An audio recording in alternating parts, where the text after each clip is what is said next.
अस्सलामुअलैकुम नाजरीन। जाफर जिन्न और करबला का वाक़या पैसे करते हैं। हज़रत इमाम हुसैन अलैहिस्सलाम की ज़िंदगी इंसानों के लिए तो रहमत का दरवाज़ा थी ही, लेकिन कदीम रिवायतों और बयानात में मिलता है कि अल्लाह ने जिन्नात को भी आपके रूहानी नूर से फ़ायदा पहुँचाया। एक मशहूर वाक़या कुछ यूँ है। जब इमाम हुसैन अलैहिस्सलाम मदीना मुनव्वरा से मक्का और फिर करबला की जानिब रवाना हुए, उस सफ़र के दौरान एक मुकाम पर रात के वक्त आपने अपने हेमे के करीब कुछ आवाज़ें सुनी। वो आवाज़ें इंसानों की नहीं थीं, बल्कि कुछ अजीब सी सिसकियाँ और धीमी धीमी फुसफुसाहट थी। इमाम हुसैन ने फरमाया, कौन है, सामने आओ अगर मेरे महबूब अल्लाह के बंदे हो। तब अचानक साया साहिला और सामने एक जिन्ने की कौम जाहिर हुई।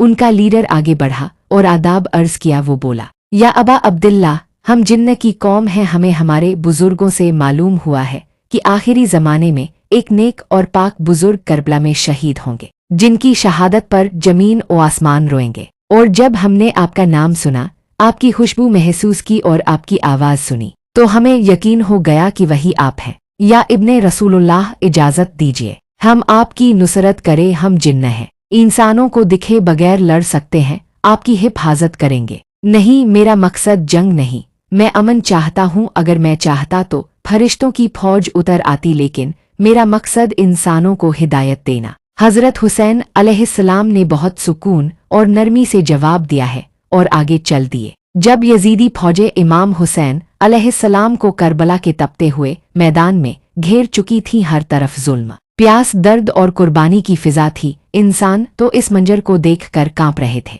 लेकिन कुछ मखलूकात ऐसी भी थीं जिनके दिलों में नबी करीम सल्लल्लाहु अलैहि वसल्लम के इस नवासे के लिए मोहब्बत और अदब हद से ज्यादा था। और उनमें से एक था जिन्न पूर्णविराम। रिवायतों में आता है कि जाफर जिन्न, जो कि बड़ी बुजुर्ग नस्ल से ताल्लुक रखता था, वह अपनी बादशाह की ताजपोशी की रस्म मना रहा था। पूरा जिन्न कबीला जश्न में था। महफिल सज चुकी थी। लजीज खाने और मीठे फलों की खुशबू से आसपास की फिजा महक रही थी। लेकिन तभी दो जिन्न उस महफिल में दौड़ते हुए बदहवास रोते हुए आए। जाफर ने उनके रोने का सबब पूछा। तब उन्होंने कहा कि हमारा गुजर जमीने करबला से हुआ। हमने देखा कि इमाम हुसैन अलैहिस्सलाम अकेले रह गई और पास खेमे से रोने की आवाज आ रही है। जाफर जिन्न, जो सजे हुए कपड़े पहने हुए था, उसने सारा सामान उतार फेंका और गुस्से से कहा, क्या मेरी ताजपोशी की रस्म इस वक्त हो सकती है जब हज़रत हुसैन इब्न अली प्यासे हों, जब अली अकबर की चीखें आसमान पर जा रही हों? नहीं।